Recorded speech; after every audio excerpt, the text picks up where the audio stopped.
The Hero Network Show is brought to you by Escalate Performance Solutions, your partner in improving and growing your organization. Elevate your performance. Achieve your potential. Learn more at www.wescalate.com.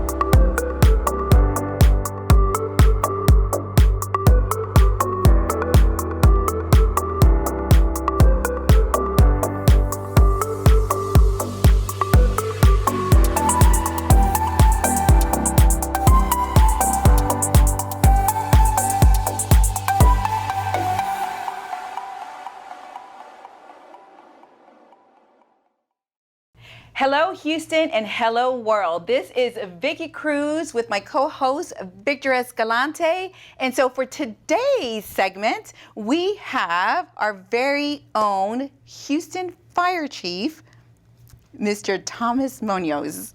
Welcome. Thank you, Vicky. Thank you. Welcome. You know, you joined the fire department. When was it? How long? When I got confirmed, it was about back in August. Barely got here. So you just got here? Well, not got here. I just got appointed as a fire chief. Yeah. And you are putting off fires already? Creating and putting them up. Every day, yes.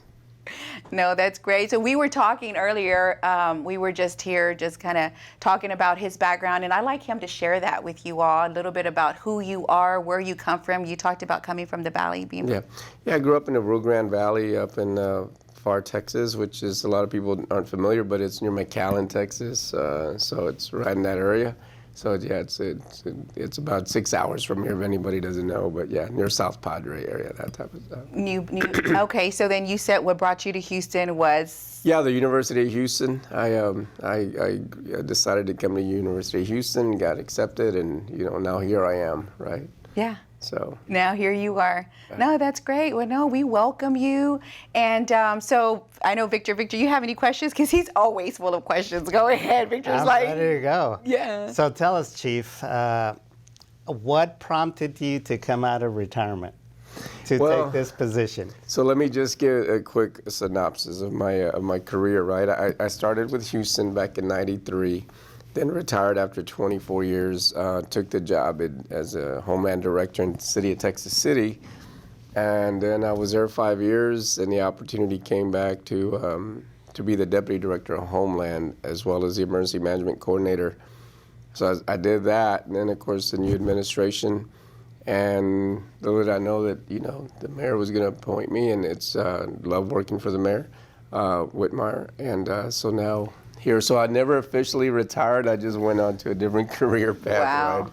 Yeah. So I have a follow-up question for you. Mm-hmm. So in that position, in those roles that you've had, you've obviously looked at the safety and the care of children and families, mm-hmm. because that's what this is about. This is all about. The focus is on children and families. Tell us, what surprised you the most in those roles about children and families? So, one of the key things is one of my underlying strategic plans, which is, when you read a strategic plan, I always put the word compassion, right? And growing up extremely poor, it is something that I've focused up, and I still do focus a lot on that. And I think when you look at children and you look at families, there's a bigger spectrum I got to look at. The socioeconomic status, I got to look at the areas, and so much that we have to look at. But one thing that surprised me is that, our population size, right? What is that? Do we educate the child and the families, and then there's first generation, here. So there's a lot that I learned, even just doing even here. The other issue is not children and families, but the vulnerable population, the elderly. Mm-hmm. Those are the things that I look at a lot from my previous career. My other career at the same time as I was at the Houston Fire Department was the U.S. Coast Guard, and I retired as a commander from them. And going through all these major disasters, my last deployment was in Puerto Rico, which was Hurricane Maria, and then, of course, Katrina. And so you saw a lot of Need. The need, but sometimes I learned that that it's easy to say evacuate, or it's easy to say buy this to be ready, but then you got to look at the socioeconomic status.